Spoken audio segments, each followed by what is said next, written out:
G'day, g'day, how you going? What do you know? We'll strike a light. G'day, g'day, and how you going? Just say g'day, g'day, g'day, and you'll be right. Now we come to the portion of the service before we do our Bible study that we address some end times news and trends that are happening around the world as it relates to Bible prophecy. As the world saw and witnessed on January 30th, or not 30th, 20th, which was Friday, Saturday our time, the inauguration of the 45th President of the United States. Love him or hate him, he is the president. He was fairly elected. Again, there's a lot of protests that have been funded by the Democrats and some of the left-wing liberals who want to see a globalist, a decline of America agenda. Otherwise, they wouldn't be doing what they're doing. Most of those protest people are being paid to do what they're doing, just like it was during the campaign as well. And again, you see the destruction that a lot of these protest people are doing. Protesting really accomplishes nothing when it comes down to it.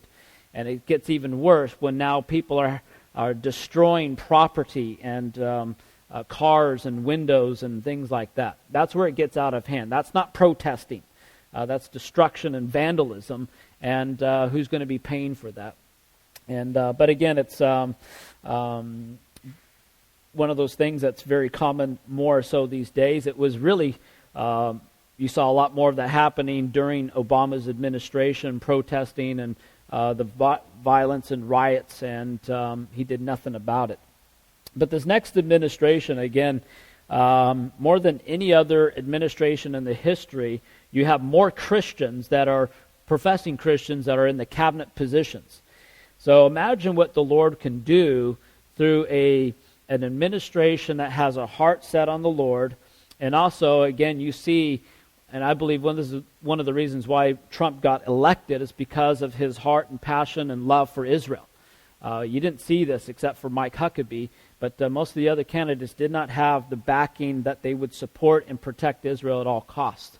So such is the time as this. And God raises up leaders and he puts down leaders. For whatever reason, in God's sovereignty, he's elected and appointed President Trump into this situation. And again, having a business background is going to do a tremendous amount of good for a country when you need a CEO that runs it. Not like a politician that plays favoritisms and part of the establishment, but here you have someone, just like if you're running a business, if something doesn't work, it ruins your business, so you got to do something about it. So he's elected a lot of other business background people that are effective in what they do. And if that wasn't effective in how they operate, they wouldn't be successful in their businesses. And so they're going to have a similar approach in how things need to get back on track from the destructive and the disaster and the nightmare of the last 8 years.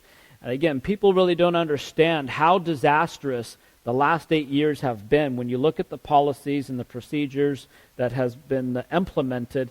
And again, going against the Constitution, going against biblical commands, and you see it's just a night and day difference now is what we'll see, and time will tell how this will really turn out. But the best picture that I can really illustrate, not that I look at Disney, or it's been probably a decade and a half or so since I've seen Lion King, but it's kind of the image at the last where the leadership of Scar, and you see the depletion, the dryness of the land, and then turning it over to Simba where things came alive. And this is what I believe when you have someone who has the prayer support, God focused, and has a love for Israel. And again, to reiterate the backstabbing, the betrayal that Obama did in the last days of office, even from the whole administration. But now you have someone that loves and supports Israel. It's going to be a tremendous blessing upon the U.S. and upon the world. But again, like we said, the Lord's in control. Time will tell how everything goes. But one thing is clear. This is the time for Christians to rise up, to stand in the gap, to make a difference, to be praying for our leaders. And again, doesn't matter who the leader is, we still need to be praying for them. You know, I was still praying for Obama every day, for God to give him wisdom and discernment and direction and for his salvation. Same thing here with Malcolm Turnbull. I'm still praying for him and his salvation. So it doesn't matter who your leader is. We are commanded by Scripture to pray for our leaders. Lord, give them wisdom, give them discernment, give them direction and salvation. So we'll see how this all turns out, but it will be one of those game changers, someone who's not going to be politically correct and someone who's going to just deal with the issues. One of those big issues that will be popping up is definitely the Iran deal. Because it was a disastrous deal, and there's a lot of people that don't even know the hidden stuff behind this whole deal, which is just, like we said, it's disastrous, but you saw how Obama was funding a nuclear program, where on their test missiles, which went against the UN resolutions to destroy Israel, written in Farsi and also in Hebrew. Because that's their goal, is to wipe Israel off the face of the map, which, again, as we know, it's never going to happen because God's going to be protecting it. But Iran, according to the Israeli National News the other day, said Iran promises to surprise Trump if he cancels the nuclear deal. So it's not that he wants to cancel it, he wants to renegotiate it and put some good things in place. And so the foreign minister had threatened to say, he'll be surprised if he tries to negotiate it. So wouldn't be surprised if they set to send more missiles into Israel. They could be sending missiles into the U.S. Again, they've already had close calls with the U.S. military that's out in that region, as well with the boats that are out there. But one of the deputy foreign minister said that he made it clear that his country will not renegotiate this nuclear agreement with the world powers, even if it faces new sanctions from the U.S.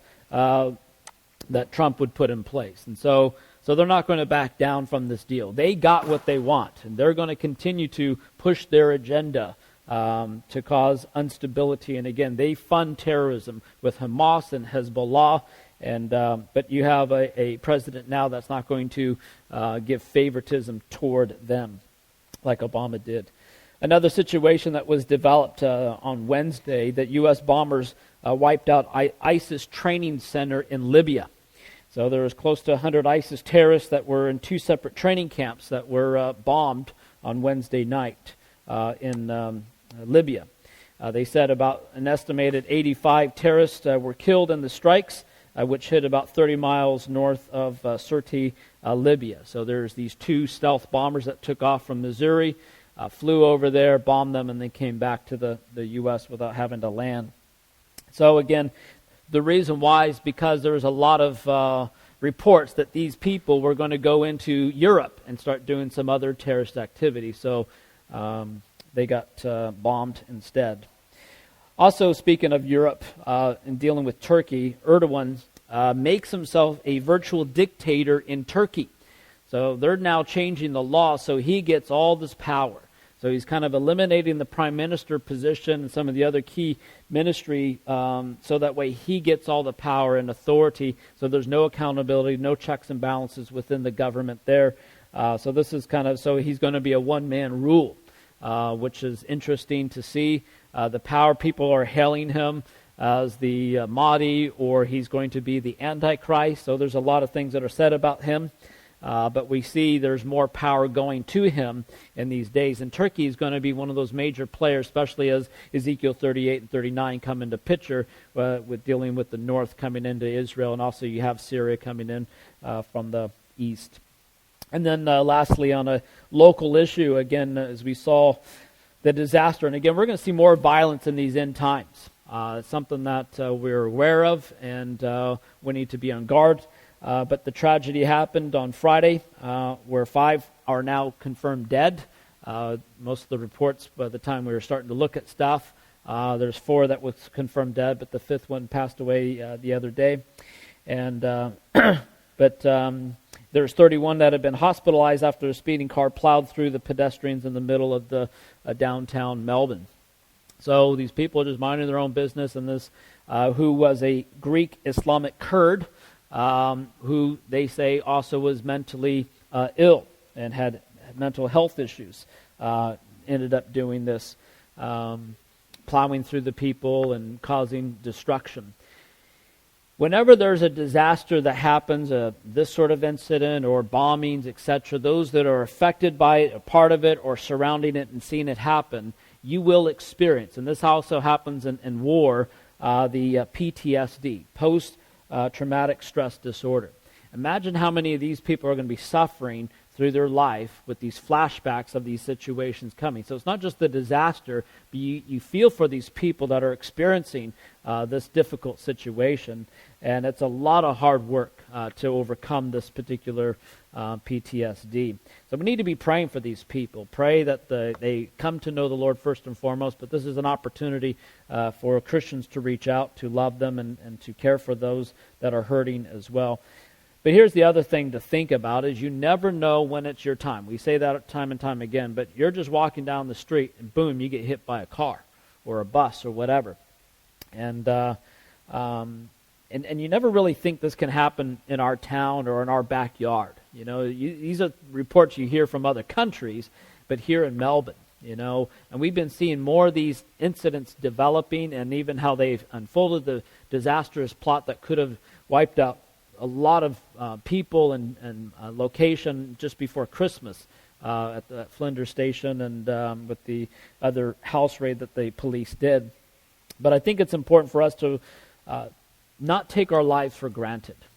Take every day as a moment. Just, you know, I don't know if I have tomorrow. I don't know if I'm going to see my family or friends later on today. I want to make the most of it, you know, not to live on edge, and we'll talk more about that later on in the message, but just to be grateful that we have life and breath, and don't take for granted what we have. And we need to live our life to the fullest and for the glory of God. Amen? And that concludes today's update.